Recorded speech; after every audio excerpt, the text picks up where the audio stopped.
Hello everyone, welcome to SwitchUp as we once again have a look at some of the games coming out for the Switch in this upcoming week. In terms of dates, we're going from the 10th of May up until the 16th to see if there's anything coming that's worth your time and money. So which games are coming out for the Switch this week? Well, let's find out.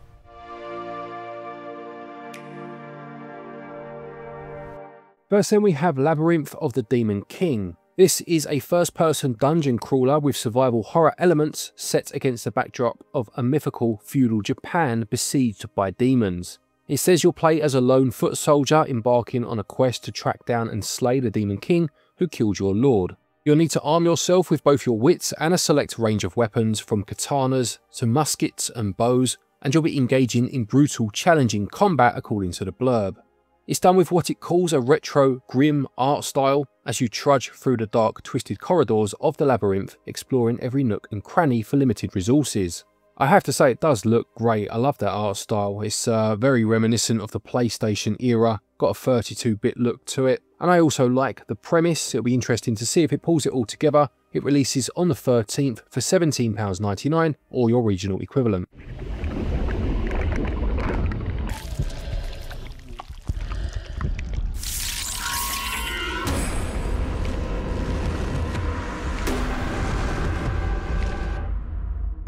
Next we have Yasha, Legends of the Demon Blade.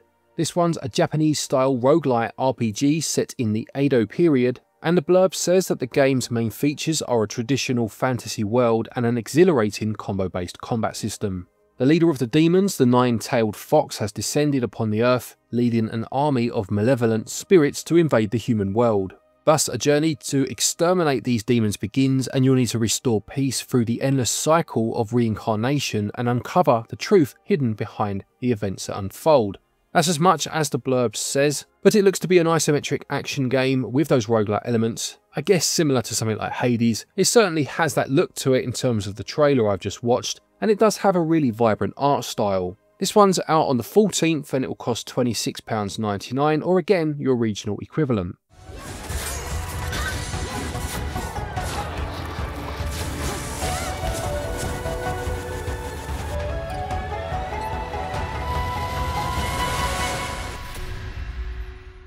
Next we have Aureole Wings of Hope. Here it says that the game takes platforming to the literal skies as you join Ramilla and Rylith on their crusade to reclaim their home from demonic forces. Lots of demons in this week's games. It calls itself a physics-based side-scrolling game where you'll need to master precision movement as you dash, bounce and soar through levels designed to push you to supersonic speeds.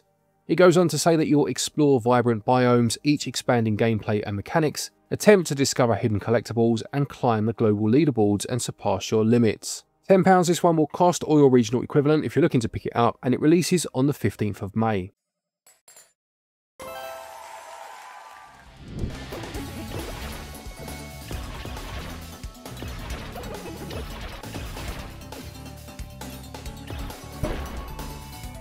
The next game is American Arcadia. This is set in Arcadia, which is a 70s retro-futuristic metropolis where all its citizens enjoy a life of luxury and comfort, unaware that they are being broadcast live 24/7. You play as Trevor Hills, an average man leading an uninteresting life, but luckily it says Trevor is being helped by a mysterious voice who will guide him through American Arcadia's backstage to his freedom. It combines two gameplay styles, being a 2.5D platformer and has first-person puzzle elements, and the story is presented as a documentary with interviews and police interrogations of the characters as you progress through the game.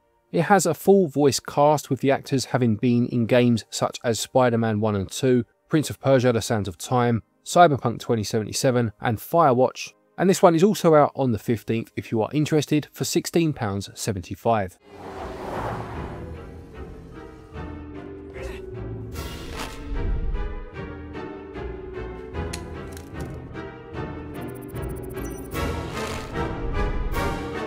We then have Boxville 2, which continues the adventures of cans living in a box city. Two friends are setting up fireworks for the city celebration, but a mistake causes chaos and one friend goes missing. It's the next part in the Boxville adventure games, and you'll play as the Red Can looking for his friend who goes missing after that accident involving fireworks mentioned a minute ago. It's filled with logical puzzles and minigames incorporated into the story. There are no words, all characters communicate via cartoony sketches, and it goes for a hand-drawn art style. There are no prices for this one as it currently stands on the eShop, but there is a demo available if you want to give it a go first, and it's another game that releases on the 15th.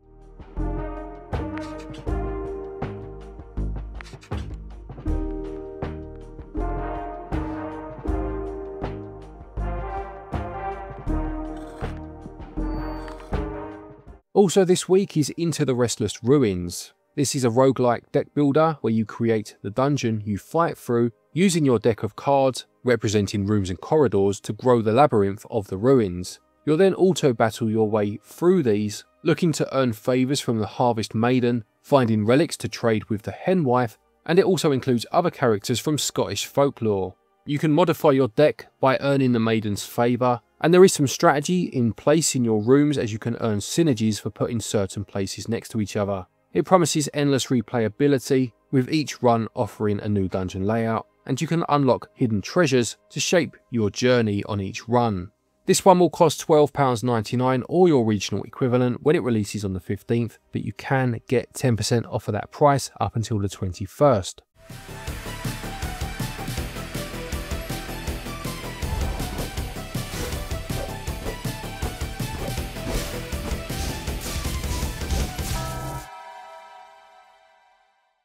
The penultimate game for the week is Capcom Fighting Collection 2. This brings together 8 games from Capcom's fighting archives, with the games included being Plasma Sword, Power Stone, Power Stone 2, Capcom vs SNK Millennium Fight 2000 Pro, Project Justice, Street Fighter Alpha 3 Upper, Capcom vs SNK 2 Mark of the Millennium 2001, and Capcom Fighting Evolution.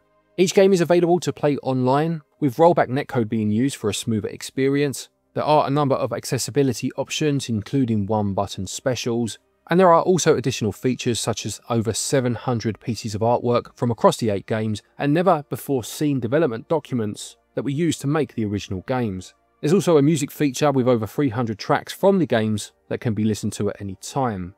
I'm sure there'll be a lot of interest in this amongst fighting fans, the fact that you've got games like Power Stone, the more 3D fighting games from Capcom, as well as things like Alpha 3 Upper. I know the original Alpha 3 was on the 30th anniversary collection that is on the Switch, and of course there is the fact that they all play online. This one's out on the 16th and it will cost £34.99 or your regional equivalent. And finally for the week then we have Neon Apex Beyond the Limit. This is set in 2124 and the Neon Apex is a race where only the most elite of racers can join, be it human or otherwise, to prove that they can handle breakneck speeds and perilous racecourses to win it all. Humanity's finest have gathered to prove that a human mind behind the wheel will always be best, as they'll be up against cybernetically enhanced humans as well as AI-driven androids. It says get ready to race at over 200 miles per hour whilst managing your boost, dodging traffic and drifting your way to victory, and you can choose from a variety of cars and bikes and tune them up in the garage with your winnings.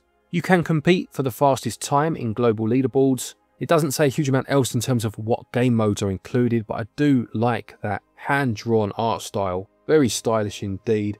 Definitely one to keep an eye on.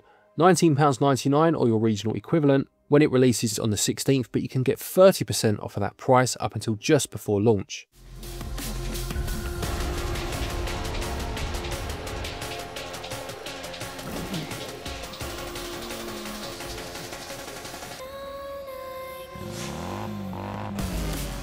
So there you have it, another week of Nintendo Switch releases. Do any of those games interest you? Will you be picking any of them up? Please do let us know in the comment section below. The Capcom Fighting Collection 2 is one I'll definitely be picking up, although I'll be getting my copy from PlayAsia when the physical release is on there. Don't forget, if you're looking for eShop credit to pick any of these games up though, you can use our website switchup.gg to get your eShop cards, and doing so will get you 5% of your purchase price back as cash back. There are also links down there to places such as PlayAsia, and you can get yourself 5% off of an order by using our link and code.